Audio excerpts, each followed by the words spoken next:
ایمان ہمارے خیال کی اصلاح کرتا ہے، شکوک و شبہات کی نفی کرتا ہے، وسوسوں کو دل سے نکالتا ہے۔ ایمان ہمیں غم اور خوشی دونوں میں اللہ کے قریب رکھتا ہے۔ ہم ہر آزمائش میں پورا اترتے ہیں۔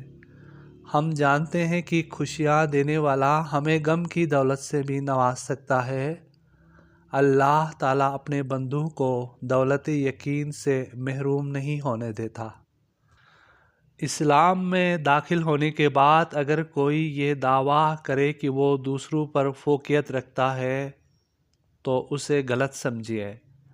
اپنی فضیلت کو فضیلت کے طور پر بیان کرنا ہی فضیلت کی نفی ہے۔ انسان کی کم ظرفی ہے، جہالت ہے۔ اصل فضیلت تو دوسروں کو فضیلت دینے میں ہے، جیسا کہ علم میں دوسروں کو شامل کرنے کا نام علم ہے، ورنہ علم سے دوسروں کو مرطوب کرنا اور احساس کمتری میں مبتلا کرنا تو جہالت ہے۔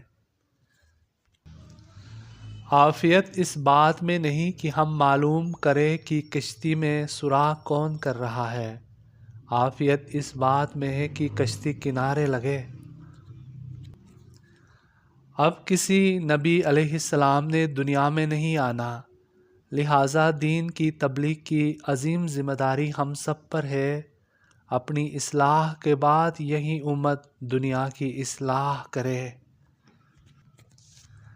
جس نے لوگوں کو دین کے نام پہ دھوکہ دیا اس کی عاقبت مخدوش ہے، کیونکہ عاقبت دین سے ہے اور دین میں دھوکہ نہیں۔ اگر دھوکہ ہے تو دین نہیں۔ انسان کا اصل جوہر صداقت ہے۔ صداقت مصلحت اندیش نہیں ہو سکتی۔ جہاں اظہار صداقت کا وقت ہو وہاں خاموش رہنا صداقت سے محروم کر دیتا ہے۔ اس انسان کو صادق نہیں کہا جا سکتا جو اظہار صداقت میں ابہام کا سہارا لیتا ہو۔ دانا نادانوں کی اصلاح کرتا ہے، عالم بے علم کی اور حکیم بیماریوں کی۔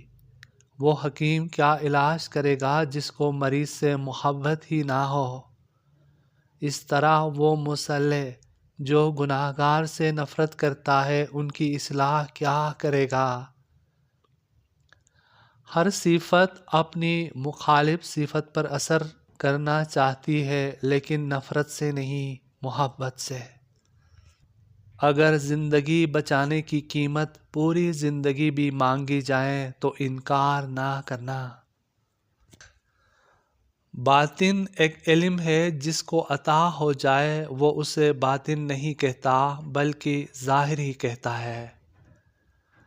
علم باطن سے ظاہر میں آتا رہتا ہے۔ زندگی اور عقیدے میں فاصلہ رکھنے والا انسان منافق ہوتا ہے۔ ایسا شخص نہ گناہ چھوڑتا ہے نہ عبادت۔ اللہ اس کی سماجی یا سیاسی ضرورت ہوتا ہے، دینی نہیں۔ ایسے آدمی کے لیے مایوس اور کرب مسلسل کا عذاب ہے۔ غیر یقینی حالات پر تقریریں کرنے والے کتنے یقین سے اپنے مکانوں کی تعمیر میں مصروف ہیں۔ ہم صرف زبان سے اللہ اللہ کہتے ہیں۔ اللہ لفظ نہیں، اللہ آواز نہیں، اللہ پکار نہیں، اللہ تو ذات ہے مقدس و ماورا۔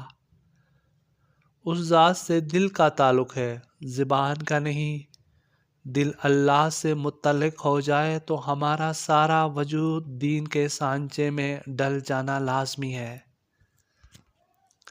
میاں بیوی کو باغ و بہار کی طرح رہنا چاہیے۔ وہ باغ ہی کیا جو بہار سے بیگانہ ہو، اور وہ بہار ہی کیا جو باغ سے نہ گزرے۔ پرانے بادشاہ ہاتھی کی سواری سے جلال شاہی کا اظہار کرتے تھے۔ آج ہمارے بچے چڑیا گھروں میں ہاتھی کی سواری سے دل بہلاتے ہیں۔ سچے انسان کے لیے یہ کائنات عین حقیقت ہے، اور جھوٹے کے لیے یہی کائنات حجاب حقیقت۔ رزق صرف یہی نہیں کہ جیب میں مال ہو، بلکہ آنکھوں کی بنائی بھی رزق ہے، دماغ میں خیال بھی رزق ہے، دل کا احساس بھی رزق ہے، رگوں میں خون رزق ہے۔ یہ زندگی ایک رزق ہے اور سب سے بڑھ کر ایمان بھی رزق ہے۔ بندے اللہ کی طرف یا خوف کی وجہ سے رجوع کرتے ہیں یا شوق کی وجہ سے۔ گردش روزگار میں خوف پیدا ہوتا ہی رہتا ہے اور لوگ اللہ کو مدد کے لیے پکارتے ہی رہتے ہیں۔ شوق عنایت ازلی ہے، یہ بڑی نصیب کی بات ہے۔ اسے یوں بھی کہہ سکتے ہیں کہ کچھ لوگ اللہ کو اس لیے تلاش کرتے ہیں کہ اللہ ان کے بگڑے ہوئے کام سنوارنے والا ہے، اور اہل دل حضرات اس لیے اللہ کا تقرب مانگتے ہیں کہ ان کو قرار ملے، تسکین حاصل ہو، اطمینان نصیب ہو۔ خوف کی عبادت اور ہے اور سجدے شوق اور۔ جو شخص سب کی بھلائی مانگتا ہے اللہ اس کا بھلا کرتا ہے۔ جن لوگوں نے مہمانوں کے لیے لنگر کھانے کھول دیے ہیں کبھی محتاج نہیں ہوئے۔ توبہ جب منظور ہو جاتی ہے تو یاد گناہ بھی ختم ہو جاتی ہے۔ اللہ کے محبوب صلی اللہ علیہ وآلہ وسلم کی محبت میں عطا الہی ہے۔ حضور اقدس سے محبت ایمان کی اصل ہے۔ دین کیا ہے عشق احمد کے سوا، دین کا بس ایک یہی معیار ہے۔ عشق مصطفیٰ صلی اللہ علیہ وآلہ وسلم میں فراق بھی عطا ہے اور وصال بھی۔ حضور صلی اللہ علیہ وآلہ وسلم سے محبت کرنے والے رسول اللہ صلی اللہ علیہ وآلہ وسلم کی امت کے ہر فرد سے محبت کرتے ہیں، امت کی فلاح کی دعائیں مانگتے ہیں۔ جب عزت اور ذلت اللہ کی طرف سے ہے، رنج و راحت اللہ کی طرف سے ہے، دولت اور غریبی اللہ کی طرف سے ہے، زندگی اور موت اللہ کی طرف سے ہے، تو ہمارے پاس تسلیم کے علاوہ کیا رہ جاتا ہے؟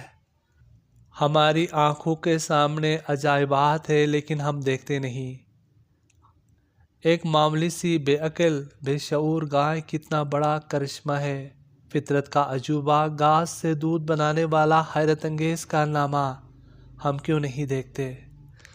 اپنے حال پر افسوس کرنا، اپنے آپ پر ترس کھانا، اپنے آپ کو لوگوں میں قابل رحم ثابت کرنا اللہ کی ناشکری ہے۔ اللہ کسی انسان پر اس کی برداشت سے زیادہ بوجھ نہیں ڈالتا۔ بیمار اور لاغر روحیں ہمیشہ گلہ کرتی ہے، صحت مند ارواح شکر۔ زندگی پر تنقید خالق پر تنقید ہے، اور یہ تنقید ایمان سے محروم کر دیتی ہے۔ ایک انسان نے دوسرے سے پوچھا، بھائی آپ نے زندگی میں پہلا جھوٹ کب بولا؟ دوسرے نے جواب دیا، جس دن میں نے یہ اعلان کیا کہ میں ہمیشہ سچ بولتا ہوں۔